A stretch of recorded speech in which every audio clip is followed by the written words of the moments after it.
जय Hind my dear students.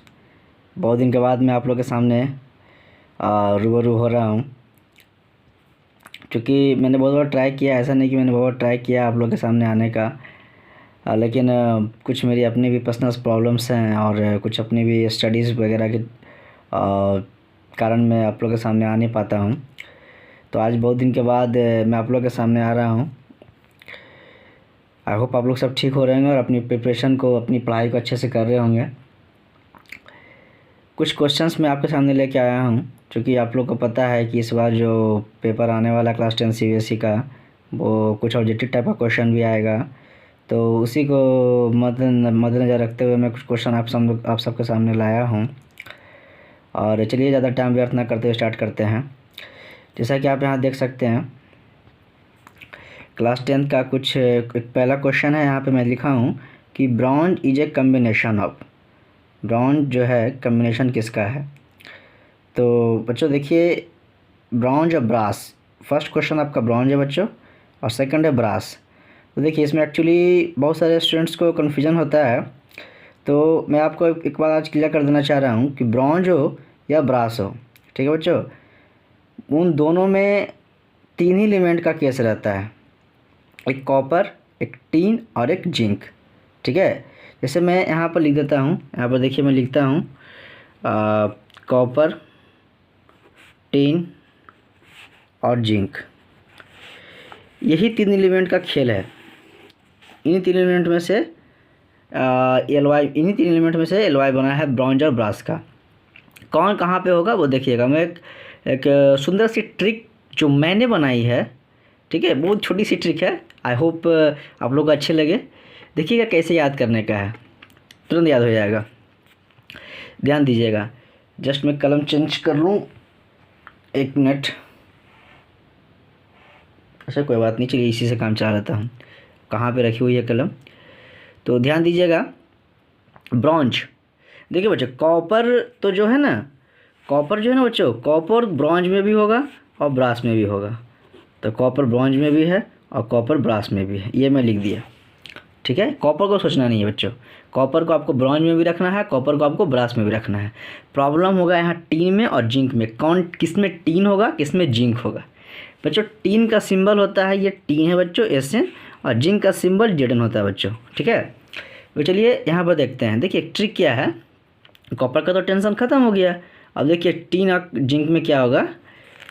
Zinc में आप ध्यान दीजिए, ब्रॉन्ज में यहाँ पर Z है, यहाँ पर Z है ना बच्चों, Z यहाँ पर लगा हुआ है। तो करना क्या है ना बच्चों कि यहाँ पर क्या है, कौन कौन एलिमेंट है, SN और ZN है। तो आप कुछ दिमाग में कुछ खिचड़ी मत पका लीजिएगा। आपको ऐसा ना, आप मत सोच लीजिएगा कि वो यहाँ पर Z है तो सर आप बताने वाले हैं कि यहाँ पर Z है तो वो Z मैच कर जाएगा और हम यहाँ पर कॉपर जिंक लिख देंगे। नहीं, ये नहीं होगा। बल्कि यहाँ पर Z है ना, तो Z का जस्ट उल्टा होगा, मतलब Z वाला नहीं होगा। बचा हुआ तो आपके पास टीन या जिंक है, तो चूंकि यहाँ पर Z मैच कर रही है तो Z वाला नहीं होगा, यानी जिंक आपका नहीं होगा, आपका Z छोड़ के होगा। तो Z छोड़ के कौन है? आपका टीन है, तो यहाँ पर टीन हो जाएगा। यानी कॉपर और टीन का कम्बिनेशन है ब्रॉन्ज। ट्रिक समझ में आई? ध्यान से समझिए, मैं फिर से समझाता हूँ। ब्रॉन्ज में ब्रॉन्ज ब्रास में का हम लोग एलिमेंट खोज रहे हैं कि किन किन एलिमेंटों से मिलकर बना है। ये एक एलॉय है, ये तीन एलिमेंट से मिलकर बना है, कॉपर, टीन और जिंक से। तो इसमें आपको बताया गया कि कॉपर तो ब्रॉन्ज में भी होगा, कॉपर ब्रास में भी होगा, ब्रॉन्ज में भी होगा, ब्रास में भी होगा।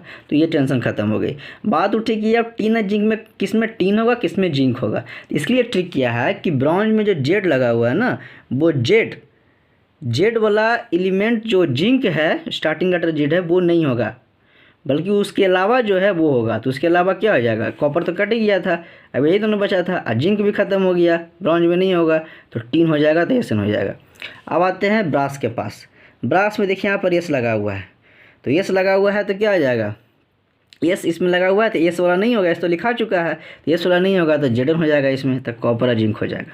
यानी मान लीजिए कि आपको रैंडमली एक क्वेश्चन दे दिया गया कि ब्रास का बताइए, आपको रैंडमली क्वेश्चन दिया गया ब्रास का बताइए, तो आप कैसे कीजिएगा? तो कॉपर तो आपको सब याद है कि कॉपर होगा, बच गया जिंक और टिन में। तो सर आप याद कीजिएगा, मेरी बात होगी, सर बताए थे कि S है तो एस है तो एस नहीं होगा, एस वाला जो टीन एलिमेंट सिंबल है, टीन का जो सिंबल होता है एलिमेंट का एस एन, वो नहीं होगा बल्कि जिंक होगा। बस जो एस यहाँ पर रहेगा वो एस रहेगा, वो कैंसिल आउट हो जाएगा, उसका अगला एलिमेंट होगा। इस प्रकार से याद रखने का है, ठीक है, बहुत ईजी ट्रिक है। चलिए अगला क्वेश्चन देखते हैं, है स्टेनलेस स्टील, ये किसका कॉम्बिनेशन है? घरों में जो बर्तन होती है बच्चों, ये स्टेनलेस स्टील का बर्तन होता है, ठीक है ना। ये किसका है?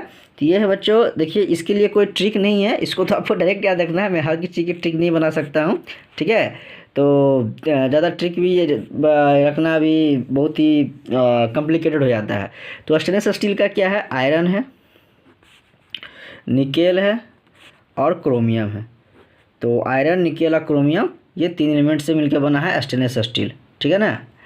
अगला क्वेश्चन है, which element is mixed with iron to make hard? कौन सा एलिमेंट मिलाया जाता है आयरन को हार्ड करने के लिए? अब ये कैसा क्वेश्चन है भाई, ये तो बड़ा कन्फ्यूजन लग रहा है और ऐसा लगता है कि क्वेश्चन ही गलत है, क्योंकि आयरन तो ऑलरेडी हार्ड होता है, हम लोग जानते हैं आयरन की फिजिकल प्रॉपर्टी, आयरन हार्ड होता है, आयरन एक मेटल है। लेकिन बच्चों आपको बता दूं मैं कि आयरन अपने प्योर स्टेट में ना सॉफ्ट मेटल होता है। आयरन अपने प्योर स्टेट में सॉफ्ट मेटल होता है, वो इतना सॉफ्ट होता है ना कि उसका आप कुछ भी यूज नहीं कर सकते बच्चों, इसलिए आयरन को हार्ड बनाया जाता है।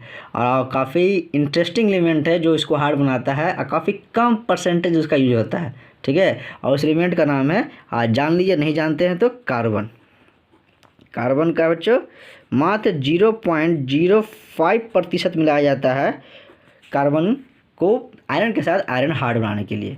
जैसे ही ये मिलाया जाएगा आयरन के साथ, आयरन पूर्ण रूप से हार्ड हो जाएगा, और बाकी जब आयरन हार्ड हो गया तो आप उसका यूज कर सकते हैं। नेक्स्ट क्वेश्चन है बच्चों, solder is an alloy of? Solder बच्चों एलॉय है लीड और बच्चों टीन का, लीड और टीन का। किसका एलॉय है? लीड और टीन का। डच, अगला क्वेश्चन है बच्चों, ध्यान से देखिएगा, काफ़ी अच्छे क्वेश्चन मैंने लाया है आपके पास। ये क्वेश्चन मेरे ख्याल से मे बी आप लोग को कहीं नहीं मिलेगा, ठीक है। एनसीईआरटी में मिल जाएगा आपको, लेकिन एनसीईआरटी में भी वो चीज़ नहीं दिया है जो मैं आपको अभी इसमें क्वेश्चन में दूंगा, तो अच्छे से समझिएगा, ध्यान से समझिएगा। Does copper get rusting? सबसे पहले तो क्वेश्चन क्या है कि क्या कॉपर में भी जंग लगता है? तो सबसे पहले तो मैं यहाँ आंसर लिख देता हूँ बच्चों, आंसर में मैं लिख देता हूँ कि यस लगता है, हाँ एकदम लगता है, कॉपर में भी जंग लगता है, कॉपर के बर्तनों में जंग लगता है। अब वो आयरन वाला जंग मत समझ लीजिएगा कि आयरन वाला लाल भूरा रंग का हो जाएगा, वैसा नहीं, ये अलग मेटल है तो इसका रंग भी अलग होगा जंग का। इसमें ग्रीन कलर का कोटिंग हो जाता है, ग्रीन कलर का कॉपर में कोटिंग हो जाता है। अगर कॉपर का बर्तन होगा आपके पास तो आप देखिएगा, ज़्यादा नमी वाले स्थान पर रखिएगा उसे, तो उसमें ग्रीन रंग का कोटिंग हो जाता है, ठीक है। तो सबसे पहले तो कॉपर का जो रस्टिंग कलर है वो है, कौन सा कलर है? ग्रीन है। तो रस्टिंग कलर हो गया कॉपर का, रस्टिंग कलर ऑफ कॉपर हो गया बच्चों, कॉपर हो गया, वो होता है ग्रीन। ये आप पहले पता कर लीजिए, जान लीजिए। अब देखिए, इतना तो आपको एनसीईआरटी में भी मिल जाएगा, लेकिन अब जो मैं देने जा रहा हूँ वो आपको एनसीईआरटी में ही मिलेगा। मोबाइल बहुत हिल रहा है मेरा, ठीक है ना, मैं अभी अपने बोर्ड पे आके नहीं बता रहा हूँ, क्योंकि चूँकि बहुत ही टाइम का ना प्रॉब्लम चल रहा है। तो मैं सोचा कि जैसे भी हो, जिस प्रकार से भी हो, मैं पहले आप लोग को कुछ आइडिया दे दूं, ठीक है। अब ध्यान से देखिएगा यहाँ पे, तो देखिए क्या होता है। जिस प्रकार से ना बच्चों आयरन का रस्टिंग का इक्वेशन होता है, उस प्रकार से इसका भी इक्वेशन होता है कॉपर का, और देखिए कॉपर का इक्वेशन होता है। ये चीज़ आपको 10th क्लास में एनसीईआरटी में भी नहीं मिलेगी, तो इसलिए ध्यान से देखिएगा कैसे कैसे होता है। कॉपर का सिंबल, कॉपर के बर्तन हो गई, कॉपर का सिंबल दे दिया। अब कॉपर का बर्तन तो यहाँ बनाने नहीं जा रहे हैं, केमिस्ट्री तो सिंबल से काम चलाएंगे। उसके बाद कार्बन डाइऑक्साइड गैस यानी कि CO2 प्लस H2O यानी कि वाटर प्लस O2, ये 3 चीज़ कॉपर के साथ आती हैं। इसको बच्चों हम लोग लगता है मेरे ख्याल से मॉइस्ट एयर बोलते हैं, मॉइस्ट एयर में भी मॉइस्ट एयर बोले, ठीक है। अगर देख लीजिएगा, अगर आप लोग को तो खैर आप लोग को नहीं पता होगा, पता कर लीजिएगा, मॉइस्ट एयर इसको बोलते हैं। अगर ये मॉइस्ट एयर नहीं होगा तो पक्का H2 और O2 moist air, moist air इसमें होगा। अब देखिए कॉपर का जंग का फॉर्मूला क्या होता है, वेरी इंपॉर्टेंट, ठीक है। देखिए चूँकि अब MCQ टाइप का है, अभी कुछ भी पूछ सकता है, ठीक है ना, तो आप लोग ध्यान रखिएगा। इसका होता है CuOH का होल ट्वाइस डॉट CuCO3, ये हुआ कॉपर का रस्टिंग का फॉर्मूला बच्चों, ये ग्रीन कलर का है, ये ग्रीन कलर का कोटिंग होता है, ठीक है। ये कॉपर रस्टिंग है बच्चों, याद रखिएगा, ठीक है। चलिए आगे बढ़ते हैं, ज़्यादा डिस्कशन करेंगे वीडियो काफ़ी लंबा हो जाएगा। 7 नंबर क्वेश्चन कर रहा है कि वाई सिल्वर यानी चांदी या चांदी की बनी हुई आभूषण बिकम ब्लैक, काली हो जाती हैं आफ्टर सम टाइम, कुछ समय के बाद, व्हेन एक्सपोज टू एयर। मैंने चांदी का पायल या चांदी की कोई भी ऑर्नामेंट्स अगर हम उसमें उसे ज़्यादा देर तक हवा में खुला छोड़ देते हैं बहुत दिन तक, ठीक है, तो धीरे धीरे कालापन आ जाता है। देखते हैं चांदी का पायल ले आया जाता है, काला हो जाता है, तो चांदी का फिर उसको शाइनिंग करवाने के लिए हम लोग ले जाते हैं इसके पास, सोनार के पास, गोल्ड स्मिथ के पास। ऐसा क्यों होता है, ठीक है ना। देखिए आज इसका रीज़न जान जाइए क्यों होता है। ये इसलिए होता है क्योंकि चांदी पर जो ब्लैक कोटिंग है ना, वास्तविकता में उसमें भी जंग लग गया है, उसमें भी जंग लग गया है। और ये होता कैसे है ना, ये आपको आज जान लीजिए।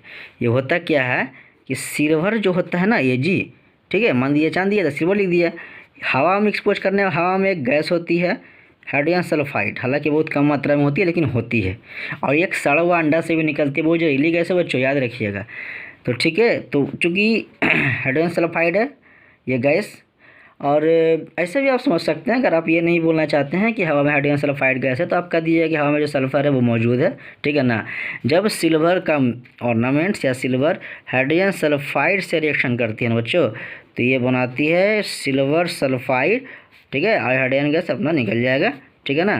और रिएक्शन काफ़ी स्लोली होता है, ये काफ़ी स्लोली होता है रिएक्शन, यही ब्लैक कलर का कोटिंग बन जाता है, यही ब्लैक कोटिंग है, इसी को कहते हैं सिल्वर पर जंग लग गया।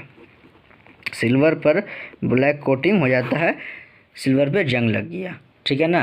तो जब सिल्वर को सिल्वर से बने हुए ऑर्नामेंट्स को काफ़ी देर तक एनवायरनमेंट में हम लोग ओपनली एक्सपोज करते हैं, तो एनवायरनमेंट में मौजूद सल्फर या हाइड्रोजन सल्फाइड गैस है वो रिएक्शन करके सिल्वर सल्फाइड नाम का ब्लैक कोटिंग बनाती है, और इसी को सिल्वर का रस्टिंग कहते हैं, इसी को क्या कहते हैं, सिल्वर का रस्टिंग कहते हैं, ठीक है।